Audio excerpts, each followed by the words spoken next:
There's a war in my head and it don't take prisoners. Thoughts echo loud in a room full of whispers. Shadows on the ceiling look like accusations. Every memory replaying with exaggerations. I've been fighting myself in a mirror match, throwing blame at my reflection and it throwing it back. Tired eyes, heavy chest, no rest. Heart beating like it's trying to outrun stress. They say be strong, but strength feels thin, like a cracked front door with the cold blowing in. And I smile in public, but inside I'm afraid.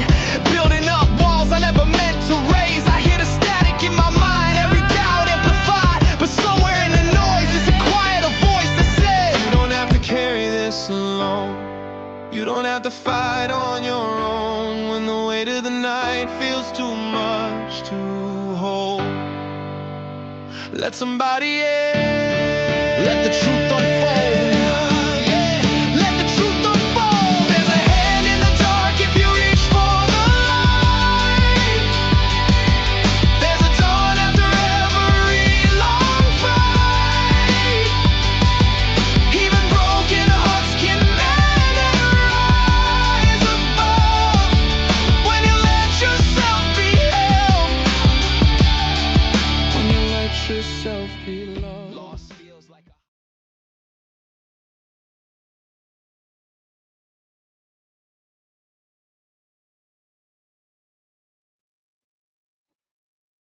Good evening, everybody. My name is 12 Gauge. Welcome to my channel, 12 Gauge Investigative. If this is your first time here, thank you so much for joining me. I know that I might be having some stiff competition by the President's State of the Union address, but I decided to go ahead and do this anyways. I did postpone it till Thursday, but I thought, you know what? I'm just going to do this because this is not an easy podcast to do, this topic right here. The intro, I could add millions of people, not millions, but an extraordinary amount of people in that long line of people who have taken their own lives. And whether they felt justified, whether their families will ever understand it, we'll never know. Because one thing about this topic, it's those left behind that are left picking up the pieces. And that's why this topic is so sensitive and it's so dear to my heart. Not that I've had individuals kill themselves or leave a note or anything like that, but I've watched people kill themselves with alcohol, with drugs, things like that, with food.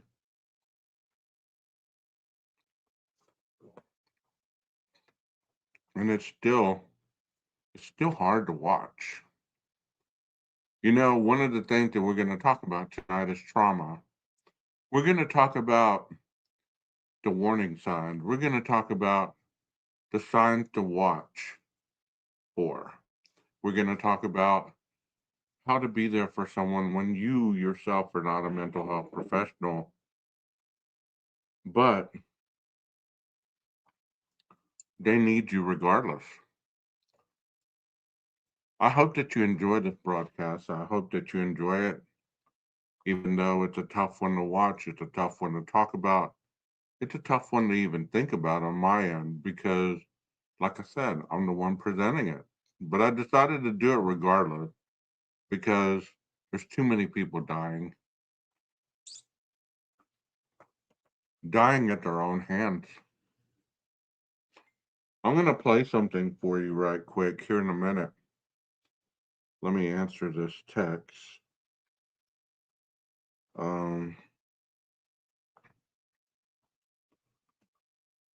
People mess with you when you're online.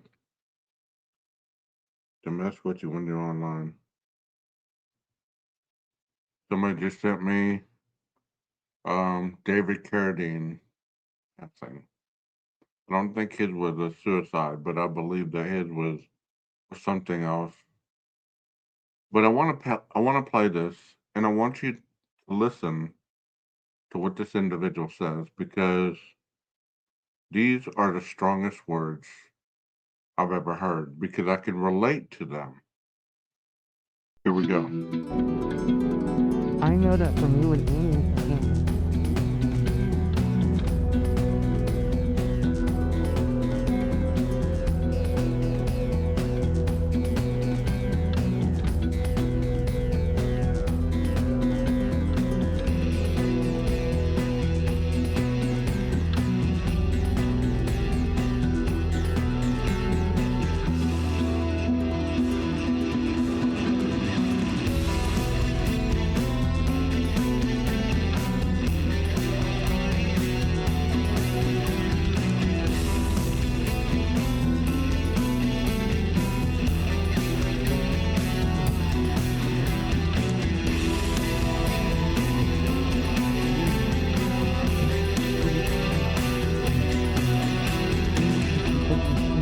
Being a husband, being a bandmate, like being a friend, helping someone out. Like, if I'm out of myself,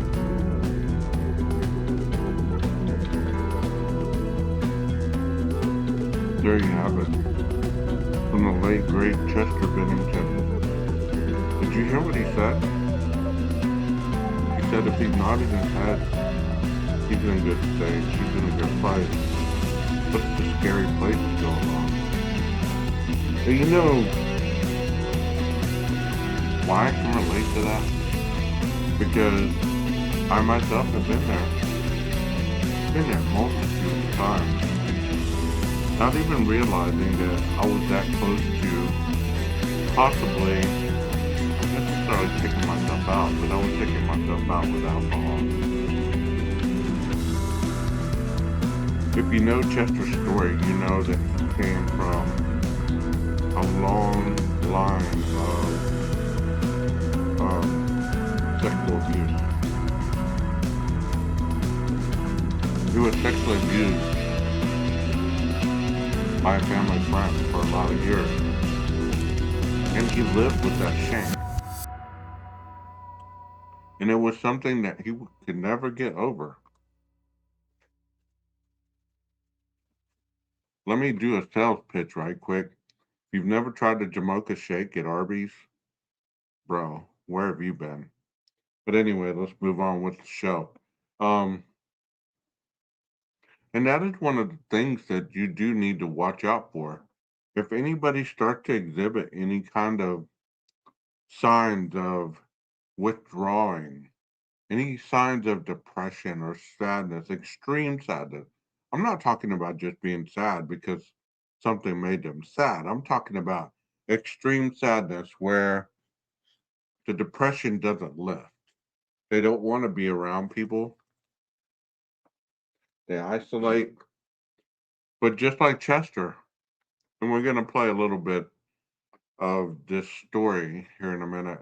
I know there's multitudes of others, but um, I'm choosing his story because everybody saw it, but hardly anybody could step in. What I'm saying is, if you notice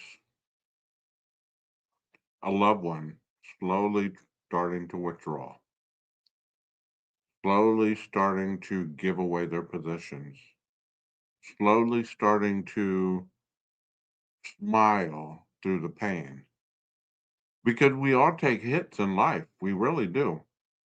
We take hits in life most of the time that a lot of people after a while would just walk away and be like, no, I'm not doing this no more.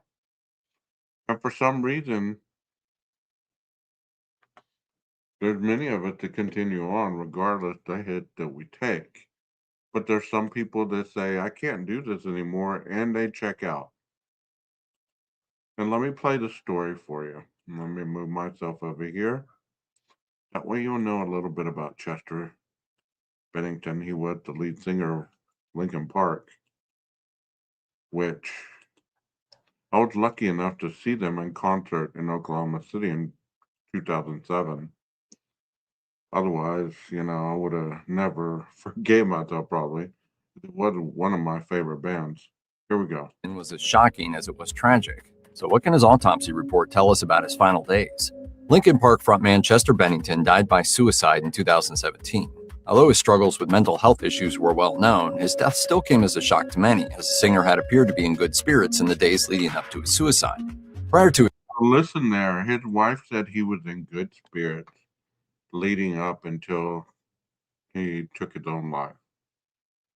You know, most people, you saw Robin Williams, many comedians that have killed themselves, they paint the face of happiness to the world while fighting a silent demon inside that they can't overcome for whatever reason that might be. And that's what I'm talking about. You noticed in that little clip where Chester was talking about being in his own head and it being a scary place. And what did that guy do who was interviewing him? He started laughing nervously. I don't know if he even realized that he was laughing at somebody's pain. But think about that a minute. If you're sharing your personal pain with somebody and they laugh about it, you've seen that multitudes of times, and it's only just another person who doesn't understand your pain, who doesn't understand your trauma. Let's continue on with the story. his death, Bennington had been on vacation with his family when he returned home to shoot a commercial. His wife, Talinda, said that he was at his best the night before he died. I can't stress enough, and we thought everything was okay. Nevertheless, Bennington had good reason to be troubled. Just 2 months earlier, the singer had attended the funeral of his close friend, Soundgarden singer Chris Cornell. And that's another person that I showed in the little montage as the story started. You know, Chris Cornell also killed himself.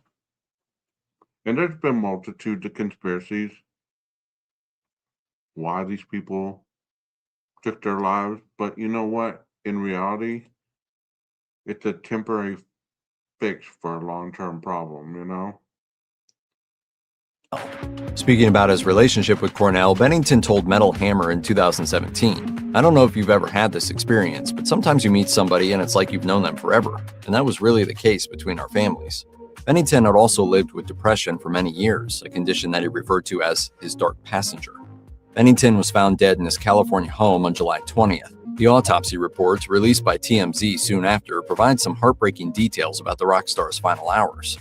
According to the autopsy report published in December 2017, Chester Bennington's housekeeper found him at around 8:50 a.m. The housekeeper I mean, if you just saw that picture right there, you just saw him with a big smile on his face. You just saw him with a big smile on his face. So people are like, well, he's happy, he's rich, he's famous, he had millions of adoring fans all around the world. What could possibly be so wrong that this person would want to take their life? Ask yourself that question with an open mind, without judgment, without emotional attachment to that question. Ask yourself, what could possibly have been so wrong in his life that he chose to take his life rather than to continue being Chester Bennington? Because that is the big question. We talk about trauma on this page. We talk about depression. We talk about anxiety. We talk about coping skills for all kinds of things regarding all these things together. You notice he mentioned his depression. He even gave it a name. And I've heard that name before, but it was used in a different context. Dexter used it as his alter ego that created his urge to kill. He called it the dark passenger, which, if you look at that concept, if you look at the ability to go into that mindset to think that somebody is naming this alternative voice in their head, if somebody is naming this alternative runner of your life as the dark passenger. That is pretty significant. Had been the last person to see Bennington alive, having left him alone at 10:30 p.m. the night before. She could not recall the singer behaving abnormally in any way before she left. Investigators found no note near the body, though they did find what they called a handwritten apparent biography. They also found pieces of Bennington's fingernails underneath his iPhone and on a table in the bedroom. Bennington's wife, Talinda, told authorities that he had a habit of picking his fingernails when he was anxious. There was no evidence of foul play at the scene, but authorities did find evidence that Bennington had been drinking that night. The singer was found near an empty bottle of Stella Artois, a less than half-full pint glass of Corona, 2 bottle caps, and a bottle of prescription medication. The toxicology report also stated that there were small traces of alcohol in his system. Although a blood test seemed to confirm that the Lincoln Park singer had also taken MDMA, further testing indicated he was not on any drugs that night. The autopsy report notes that Bennington had a history of alcohol misuse, suicidal ideation, and past suicide attempts. So he had past attempts. So that's another thing to watch for whenever you're having somebody who is vocalizing, wanting to hurt themselves, wanting to, no longer be here. Their mental clarity is no more. Their mental clarity is not about, what can I do to preserve it? But it's so intense that I have to do something to get out of the situation. The situation is so intense. I have to do something to rid myself of this situation. Imagine that in your head if you can. Like I said, it's not a pretty topic. It's not something that people are going to line up to listen to, but everybody needs to hear because we all have children, grandchildren, nieces, nephews, cousins, uncles, whoever. I live next to a house where a middle-aged man committed suicide. He shot himself. And you got right next door. And you got to ask yourself, because that is the question, what caused this man to go to that length? What was so bad that he had to rid himself of his existence? What was so bad? So you ask yourself that question. Have you ever had a moment where you felt life wasn't worth living? It says his wife had told authorities that he threatened to kill himself in 2006 while intoxicated, and TMZ claims that there was another 2016 attempt mentioned in the report before it was redacted. Although the level of ethanol found in Chester Bennington's system was small, the report shed some light on his alcohol use issues. Bennington was candid about his drinking and drug use in interviews, and he frequently attributed his addiction issues to the sexual abuse he experienced as a child.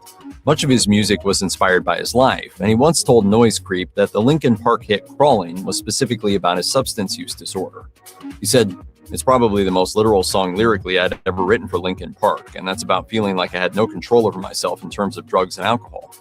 By 2006, Bennington had checked himself into rehab out of necessity, a decision he later discussed with Louder Sound. He explained, "In 2006, I had a choice between stopping drinking or dying."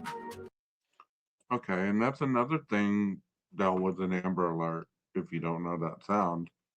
Austin, Texas, child abduction. That's another thing that you often overlook is somebody telling you these things. I'm relapsing. I can't seem to get it back in order because alcohol is a chemical dependency, or on a chemical dependency level is depressant. So think about that. If you're trying to stay sober and you view yourself as not being able to do so, are you going to view yourself as a success? Because a person's mind is a dangerous place. It really is. Think about that mindset where people struggle with the worst thoughts that they could ever say to themselves on a daily basis. And you can sit here and you can tell me, 12 gauge, you're exaggerating. You're making this more than It really is, blah, blah, blah. I wish. I wish. I see this side of life more than I really want to. In my time as a therapist, in my time as an officer of the court, I see this more than I've ever wanted to. When somebody is screaming, I want to kill myself or I want to hurt myself, your first reaction is, no, you don't. Why would you want to do that for? But let me play something for you again. I know that from you and Annie.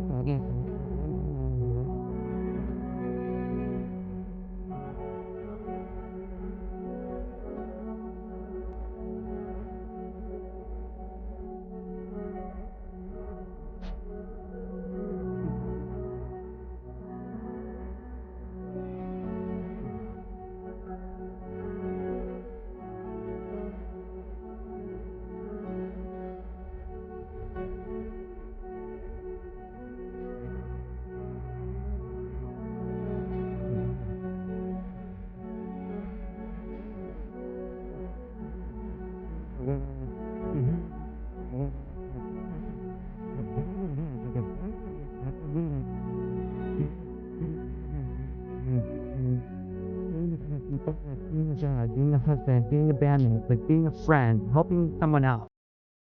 So you're trying to be the best version of yourself while at the same time battling your own thoughts.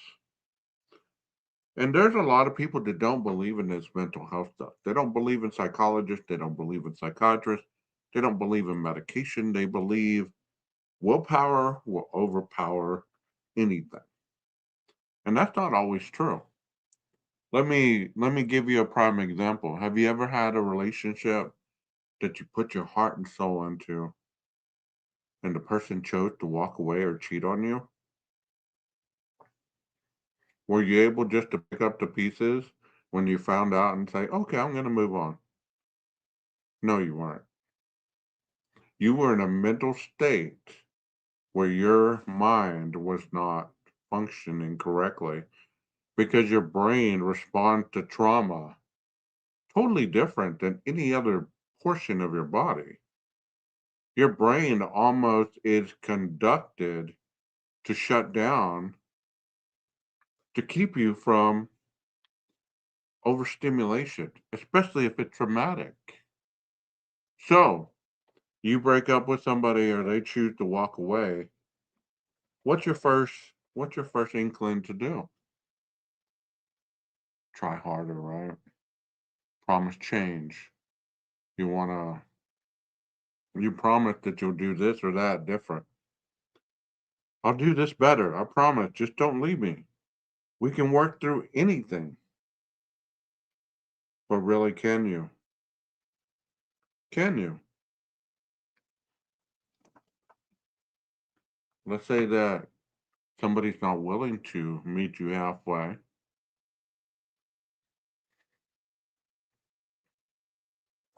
And you don't see any way out. You've exasperated everything financially, spiritually, emotionally, physically. And your mind's not thinking correctly. Let's say that you're drinking. Let's say that you picked up some drugging just to cope. At what point are you going to be rational enough not to hurt yourself? If only not just abusing chemicals, hurting yourself. I'm talking about going the extra mile. Nonetheless, his alcohol issues continued after leaving rehab. Despite enjoying a period of sobriety, Bennington's friends reported that he had relapsed in the year prior to his death, even once blacking out after 3 days of heavy drinking in August 2016. The month before he died, his friend and fellow guitarist Ryan Shuck told reporters that Bennington had confided in him that he was roughly 6 months sober, but that he was still facing an hour-by-hour battle. If you or someone you know needs help with mental health, please contact the crisis text line by texting HOME to 741-741. Call the National Alliance of Mental Illness Helpline at 1-800-950-NAMI 6264 or visit the National Institute of Mental Health website.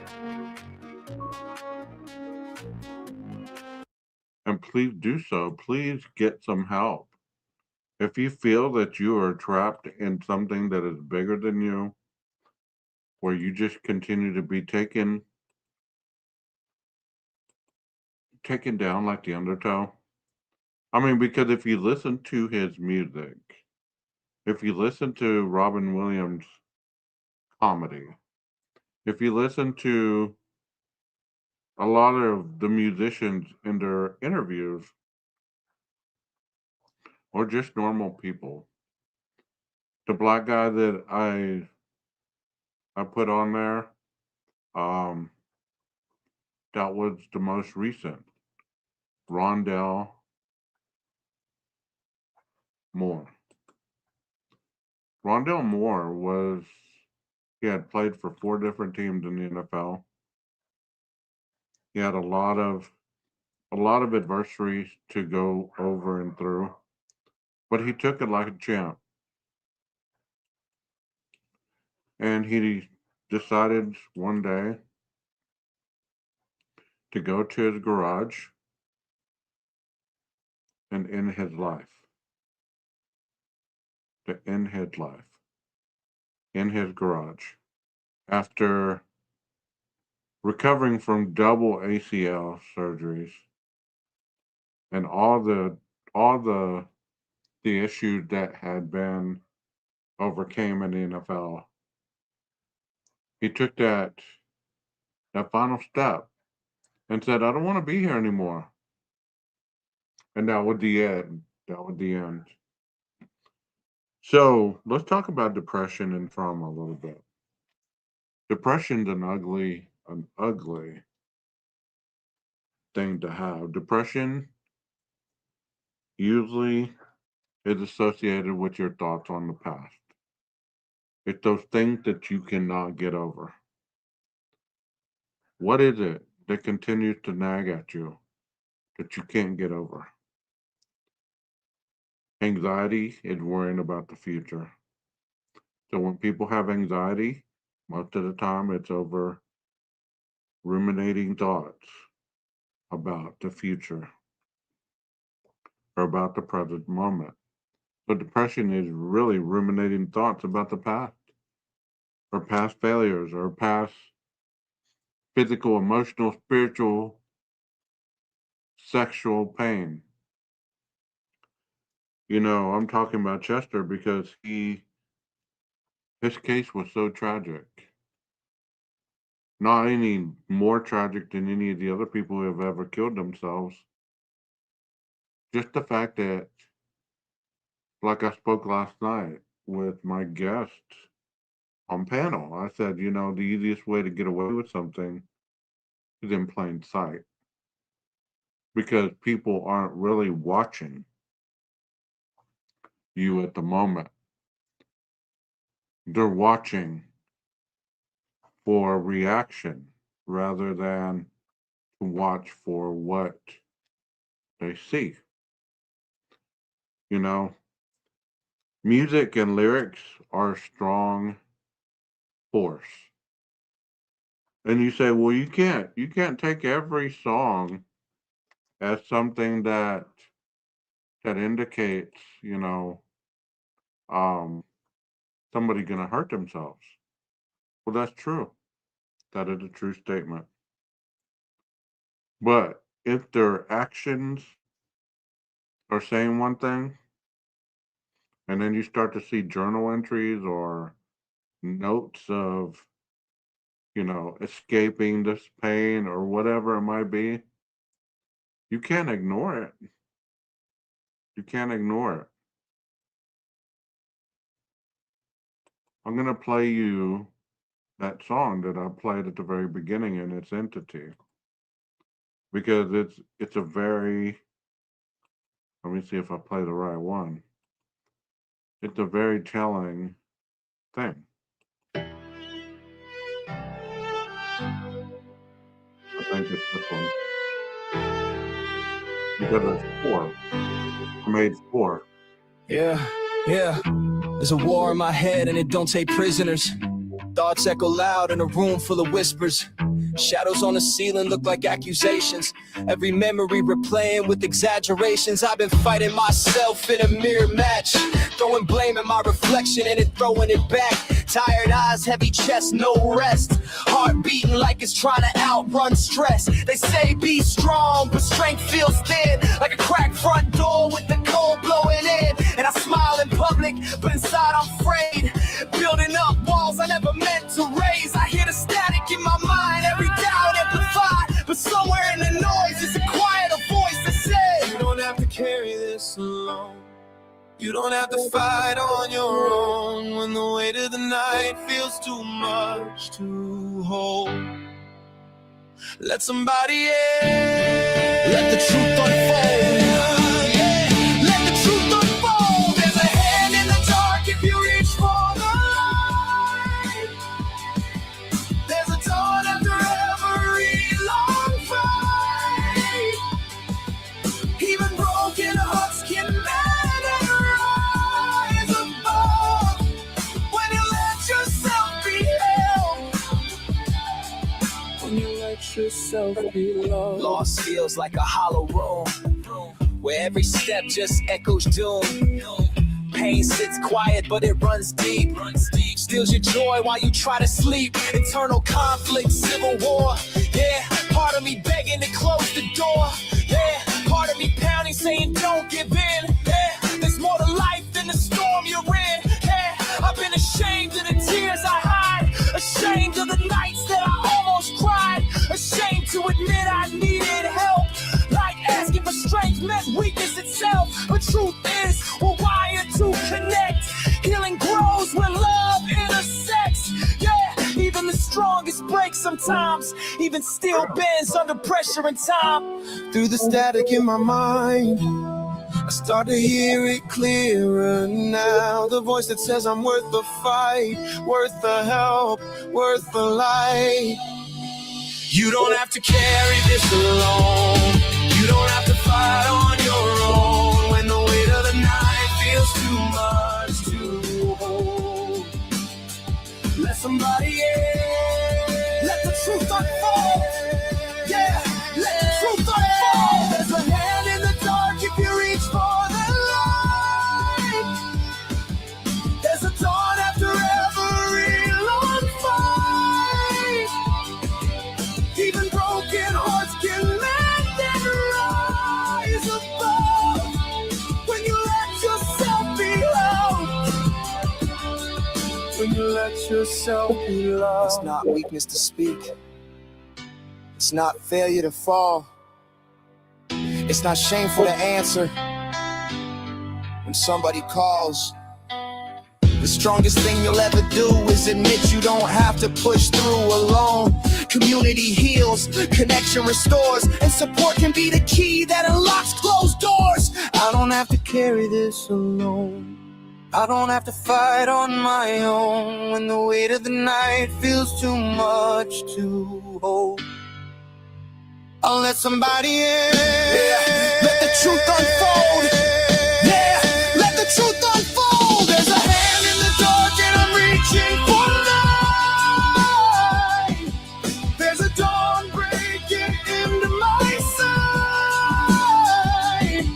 Even shattered souls can mend and rise above with a little bit of grace. With a little bit of love.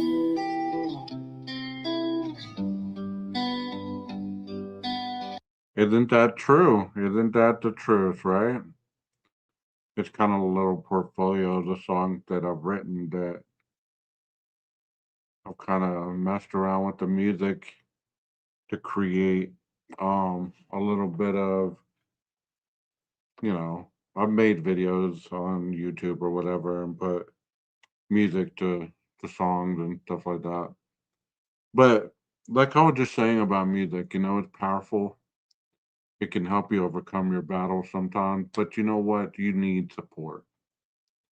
You need somebody to give you that hand to pick you up. And the other side, you need to drop your pride because pride is a silent killer. Pride is a silent killer. It really is. Pride will kill you. It'll keep you from the destination that you're trying to get to. It'll hold you back. It'll keep you just away from the things that you need in order to grow. Sure, I'm a therapist, but I'm also a human being. Do I believe it works all the time? No, I don't. It don't work until you're ready to work it. And that's the truth of the matter. If you're not ready to see anything or any problem, none of this that I'm talking about tonight, it won't go anywhere. Honesty at the purest form, at the barest levels of existence, will get you out of your rut. You know, I've suffered from depression for a lot of years. Not because, anything that still binds me because I've healed, but there's times when life echoes the past. And I'm stuck in that moment. I'm stuck in that moment of doubt, of self sabotage, those moments that Chester was talking about, where he was talking about, you know, going in your head is a terrible place to be alone because that's where the dark Chester lives. That's where the dark 12 gauge lives. That's where the dark version of you lives. And if you've never had this experience, I am so thankful that you haven't. Because I am not naive enough to think that everybody goes through this. But we're in a society now that social media has created such a platform that people feel that they need to meet in order to be accepted, whether it be beauty, whether it be money, whether it be um, prestige, whether it be intellect, whatever it might be. And if people don't view themselves as a success, especially the younger generation, if they're bullied online, if they have, a podcast or something and it's not going well and their their classmates find out about it and they bully them or whatever, there's times when there's some awful things said to people. There really is. I've seen videos where kids have been bullied so significantly where people are telling them, you need to just kill yourself. You need to rid the world of you. You're nothing. You're nobody. So imagine being in a fragile mindset and you're being told these things. Just off yourself. Just kill yourself. Go do us all a favor. Well, if you view somebody else's words as being your existence, you're going to follow Q because you feel that you can't fight the fight anymore. And that is awful. That is awful. I chose to change the direction of this channel because I was just talking about true crime. And I was just talking about a lot of other things. Um, and I even said it one time. I said, I need to focus more on the living than the deceased. Because once somebody's dead, I'm not trying to say anything bad about the dead, but you know, um, you can't help people once they're gone. You can't. And I'm typing this in. Hopefully YouTube doesn't report me thinking that I want to commit suicide. Um You know, it's a terrible thing. And I'm going to play this video for you. I mean,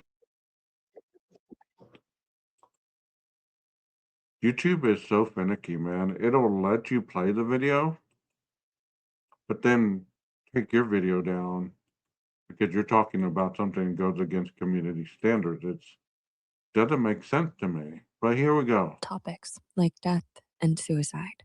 It's not a substitute for professional help. If you feel like you need it, please take a look at the resources in the description. According to the World Health Organization, more than 700,000 people die due to suicide every year. But what about those who aren't included in these statistics? The ones who quietly suffer from suicidal thoughts every day. Even in our recent video on passive suicidal ideation, many of you agreed with not wanting to wake up in the morning, which is very alarming. So why is this happening? What makes so many people turn to such definite thoughts? This topic is often considered too dark and taboo to discuss, leading many people to suppress their feelings. This suppression can intensify emotions and worsen suicidal ideation. This is why we made this video. Let's dive into this important issue. Stuck in a cage. Have you ever felt overwhelmed by setbacks? Like every effort you make just leads to another failure. Or maybe you've been in a situation. I mean, and this is for any ages of society, honestly. It's not just for teens, it's not just for kids, not just for the famous, not just for athletes, it's not just for any of those types of people, it's for everybody. Have you ever felt in a rut? Have you ever felt like you were unaccepted? Like no matter how hard you tried, you just couldn't overcome a stigma that had been placed upon you. And you answer to that stigma over and over and over and over. Instead of saying, I'm above this, I will overcome this. This is not who I am. You answer to the dark passenger and you say, I'm gonna let you win today. No, don't do it. Situation where it seems like there's no way out, no matter how hard you try to think of a solution. Psychologists believe that these two emotions, entrapment and defeat, predict suicidal ideation. Defeat refers to a sense of constant failure, where life feels like a series of battles you can never win. When defeat sets in, it often leads. So let me ask you a question, okay? Because I'm full of questions. Let me ask you a question just with that said. You're full of defeat. Let's say that you grew up in a family where everybody was a success but you. You were the quote unquote black sheep of the family, the failure, the criminal, the drug addict, the underachiever. And everywhere you went, they treated you like you didn't fit in, you didn't belong. What are you doing here?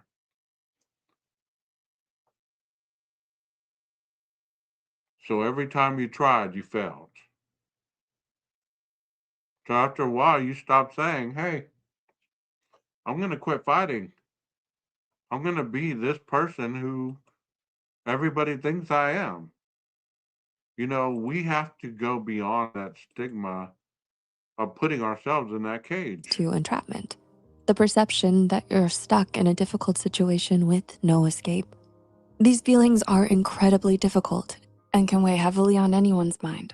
But for individuals experiencing suicidal ideation, these uncomfortable emotions become almost unbearable. Right. When this happens, they might feel like suicide is the only way out, which is certainly not the case. These emotions might be powerful and consuming, but there are other paths to escape them, even if they aren't immediately visible. Therapy, support from loved ones, or simply enough time can provide new perspectives and You know, just having somebody that's willing to listen. Somebody that's not trying to fix you. Isn't that what we all want? We don't want somebody to fix us when we're at our deepest peril. Do we really want somebody to fix us? No, we don't. We want somebody to listen.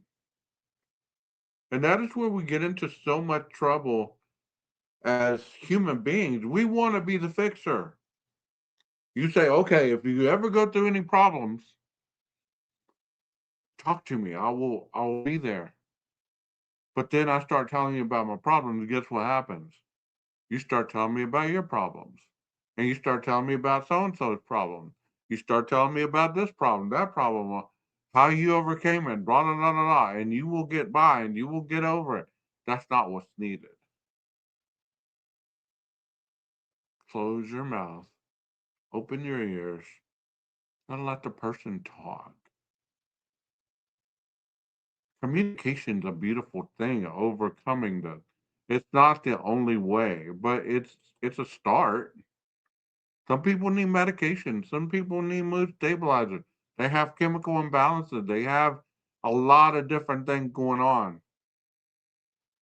But if you don't have support, you're trapped in that cage. Solutions that seemed impossible before. Not a soul to tell. People who struggle with suicidal ideation may also feel disconnected from the world around them, even when surrounded by people. This deep sense of loneliness is more than being alone. It's being unseen, unheard, and unsupported. Have you ever been in a room full of people and felt completely alone? Have you ever said, you know what, I'd rather be in my own bed all by myself than to be out amongst people? You know, having self care and, isolating a little bit and, nurturing yourself, there's nothing wrong with that.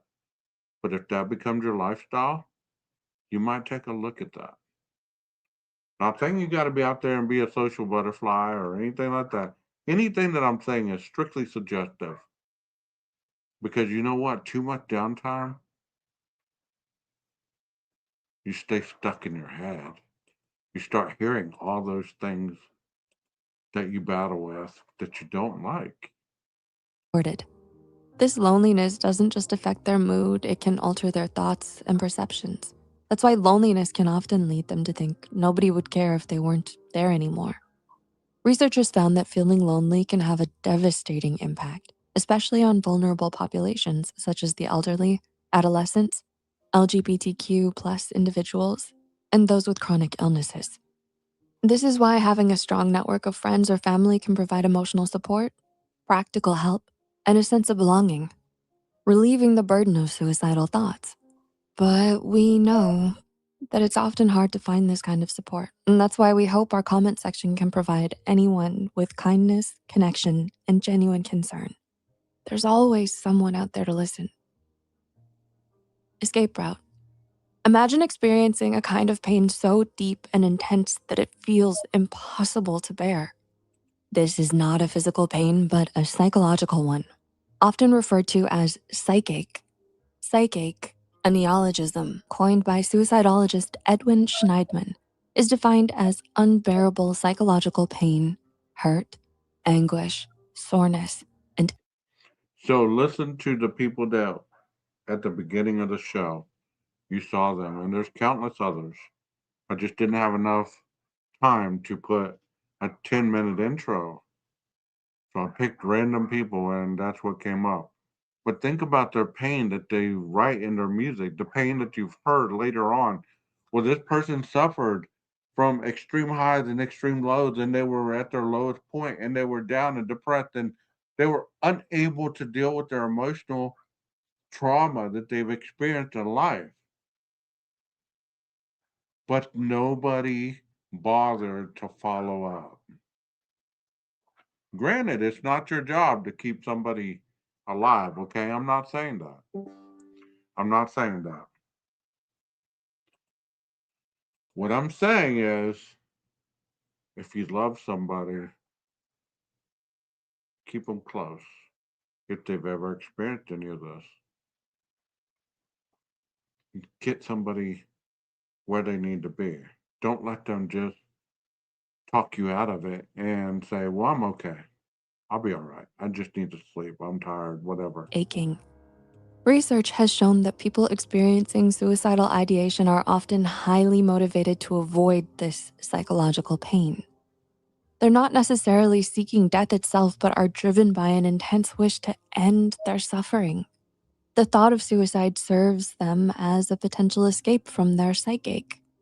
That's why they might fantasize about dying even if they don't actively engage in suicidal behavior. In a way, those fantasies provide them comfort from their hurt. Yet, there's a quote that perfectly describes the reality of these thoughts. Suicide does not end the pain. It passes it to someone else. That's true. By committing suicide, these feelings get transferred to loved ones and create a never-ending loop of pain, grief, and loss. Inside a dark brain. Studies have shown that suicidal thoughts and behaviors are also linked to specific changes in the brain. Neuroimaging studies, which use advanced technology to look inside the brain, revealed noticeable changes in certain brain areas when someone experienced suicidal ideation. The ventral prefrontal cortex and dorsal prefrontal cortex are crucial for regulating our emotions and making decisions. The insula, another key brain region, helps us process our emotions and how we feel physically. When these areas are not working correctly, it can lead to intense negative feelings and difficulty making decisions. Essentially, these brain changes mean that people experiencing suicidal thoughts often can't think as clearly or make decisions as they normally would. The intensity of these thoughts and emotions can make it hard for them to see beyond their current state of mind. Understanding this can help us see why suicide is never a reasonable solution. Because the brain changes and intense emotions driving these thoughts are temporary and completely treatable. And they really are, you know. I can't stress enough. Kindness goes a long way. We live in a world where people aren't kind anymore. They don't say thank you. They don't say you're welcome. They don't say excuse me. They don't say any of this stuff. But they're rude with their words. They're entitled. They're they're just condescending. They're contrarian. And you see it every day. I don't know what type of jobs you have, but I'm sure you run through at least 5 people that exhibit these behaviors either on your way to work, at your job, or on your way home. One thing for certain is what we don't do anymore is we don't have conversations. We talk about people. We don't talk about us. We talk about people. We talk about other people's lives, other people's situational events. I'm doing that right now based on example. I'm not doing it to escape from talking about myself. Like I could talk about myself for 3 hours because that's how in tune I am with my own self growth. But I'm talking about daily living. We don't talk to each other about what's really important. We talk about other people and what's wrong with them. Guardians. But no matter how overwhelming all of these emotions and thoughts can get, it's important to know that there's always hope. Psychologists call this protective factors, things that can protect against suicidal thoughts or behaviors. Learning effective coping mechanisms is one such factor. These skills act as a toolkit to help you manage stress and emotional pain. Having a sense of purpose is equally important, whether it's through work, hobbies, or personal goals. Having something to strive for can give life meaning and direction and provide motivation. Access to mental health resources is another critical protective factor. Right. Being able to reach out for professional help and support can make a significant difference. We listed some of these resources in the description box. Please take a look if you or someone you know needs them. We'd like to end this video with a personal example. On September 25th, 2000, 19-year-old Kevin Hines jumped off the Golden Gate Bridge in San Francisco. During the fall, his body rotated in such a way that when he hit the water, his vertebrae and internal organs were damaged, but he survived. When asked about his experience, he later said, "There was a millisecond of free fall, and in that instant I thought, what have I just done? I don't want to die. God, please save me." Kevin's story is a reminder that many people who attempt suicide may experience immediate regret, realizing they don't actually want to die. Sadly, those who didn't survive likely felt the same, but they never got the chance to express it. Please, if you or someone you know is struggling with suicidal thoughts, reach out and talk to someone. You're never alone, and help will always be available. And that is true. And, once again, as a professional, we have school teachers, we have principals, we have coaches, we have multitudes of people that are in the lives of young people. And all we really hear about is all these teachers wanting to sleep with their students, these people molesting their students, all this stuff. You didn't hear about all that stuff before. Not saying that it didn't happen, you just didn't hear about it. How traumatic is that on a young mind to think that you cannot trust your teacher because they're being friendly to you? I bumped into somebody yesterday while doing my side hustle that I'd seen online, and I was thinking, I know this person. Where do I know them from? Well, this morning they popped up on, I talked to them yesterday. I didn't mention the online stuff because I wasn't certain. Well, this morning they made a TikTok about, something, about the place where they were. And I was like, oh, hey, I was the person that talked to you about this and that and the other. Hi, LOL. And guess what they did? They blocked me. And I was thinking to myself, why is that bothering you so much? Because it did bother me. I'm not going to sit here and lie to you. It did bother me. It didn't bother me because the person blocked me. It bothered me that this day and age in society that we present a face to the world that we really don't practice to everyone. Everyone doesn't get the same part of us that we put on these social media platforms. Like I can sit here and I can talk to you about being a Christian, right? But if I'm only talking nicely to other Christians, and then somebody who I view as not being somebody good enough for me starts to talk to me about being a Christian and I shun them, there's a prime example right there. We live in a world of falsehood. We live in a world of falsehood, and it's causing extreme mental health issues, and it's causing extreme devastating results in the end because people don't know where they begin and where they end.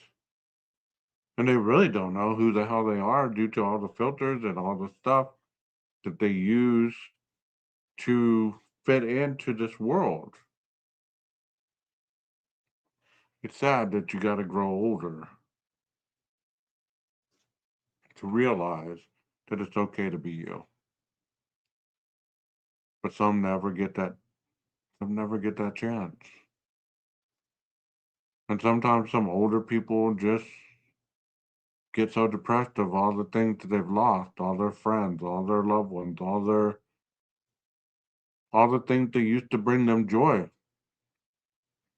I'm reaching an age where most of my friends are past or they're passing away.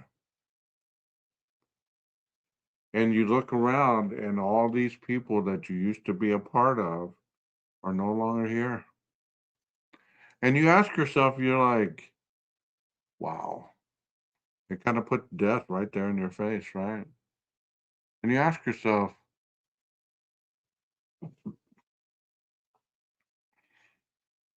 what can I do to keep going? What do I need to do to keep going?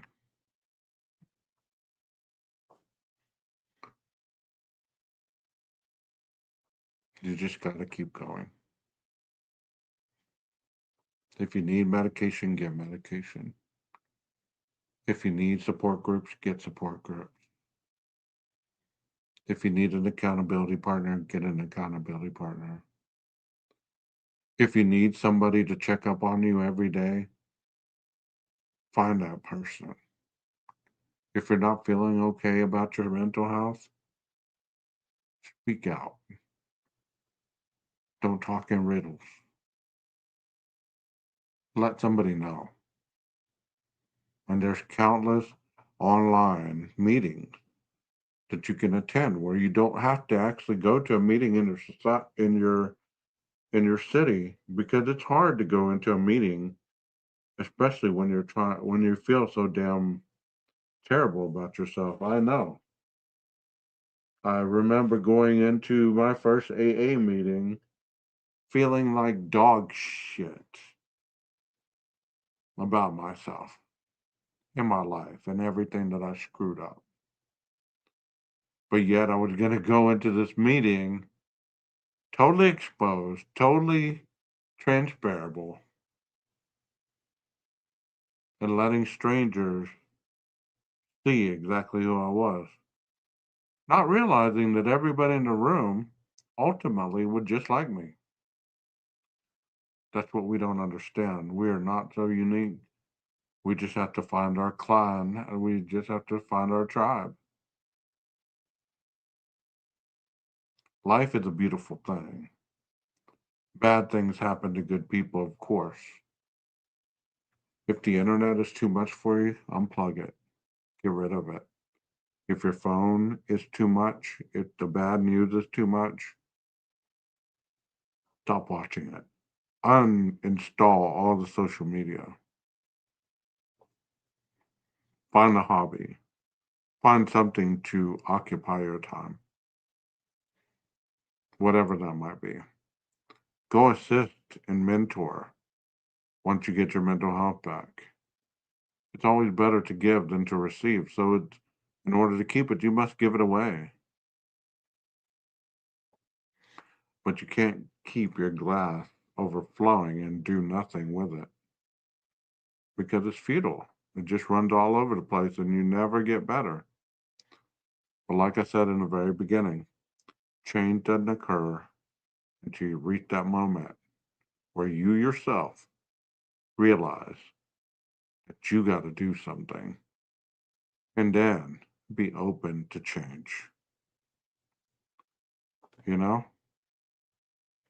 I agree with you on that one, Walt. I really do. I can only watch TikTok so much, especially with the algorithm. You accidentally click on a video talking about the end of the world stuff, or famine, or whatever it might be. Boy, you'll be in 30 minutes trying to get out of that algorithm. When it becomes too much for you, find some support. You're worth it.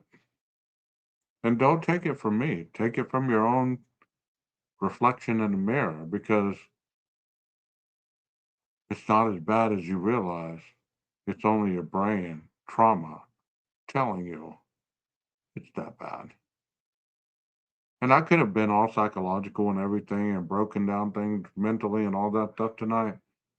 But you know what? Who wants to sit through an hour-long live being lectured to? Nobody. I tried to make it as pleasurable as possible with the topic that we have at hand. One more time, I want to play this because I want you to really let this sink in. This is the voice of someone who ultimately was being real about themselves, and nobody listened. I know that from you and Annie.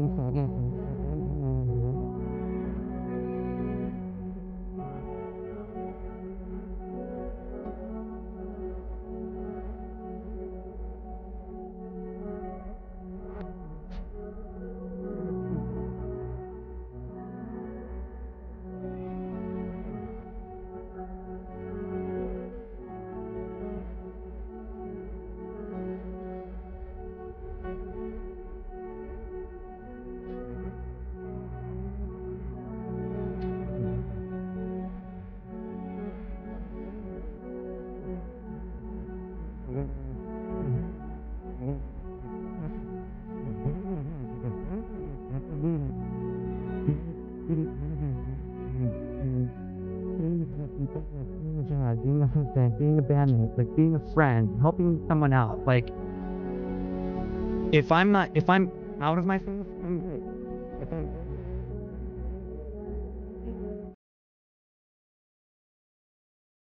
And I hope that you understand exactly what he meant with every word that he just told us. Like I said, many of you might be watching this. You might deny this to the fullest. You might say, it's not that bad. I'm over it. I drink some coffee and I'm good. I drink some Dr. Pepper, pop a couple of Tylenol, I'm good.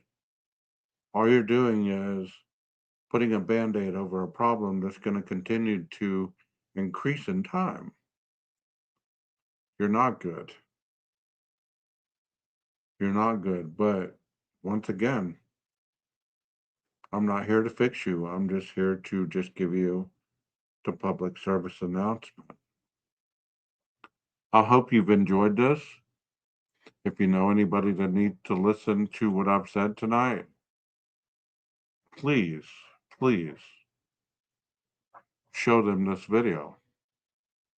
If somebody is struggling, get them some help and see them through the process and continue to monitor their progress. Because, like I said, the easiest way to get away with something is in plain sight. For 12 Gauge Investigative Podcast, I am your host, 12 Gauge, and this is my channel. Y'all be careful out there. Happy Tuesday, and I'll see you again soon. Maestro, cue that special music. There's a war in my head and it don't take prisoners. Thoughts echo loud in a room full of whispers. Shadows on the ceiling look like accusations. Every memory replaying with exaggerations. I've been fighting myself in a mirror match, throwing blame at my reflection and it throwing it back. Tired eyes, heavy chest, no rest. Heart beating like it's trying to outrun stress. They say be strong, but strength feels thin, like a cracked front door with the cold blowing in. And I smile in public, but inside I'm afraid. Building up walls I never meant to raise. I hear the static in my mind, every doubt amplified. But somewhere in the noise is a quieter voice that says, you don't have to carry this alone. You don't have to fight on your own. When the weight of the night feels too much to hold, let somebody in. Let the truth unfold.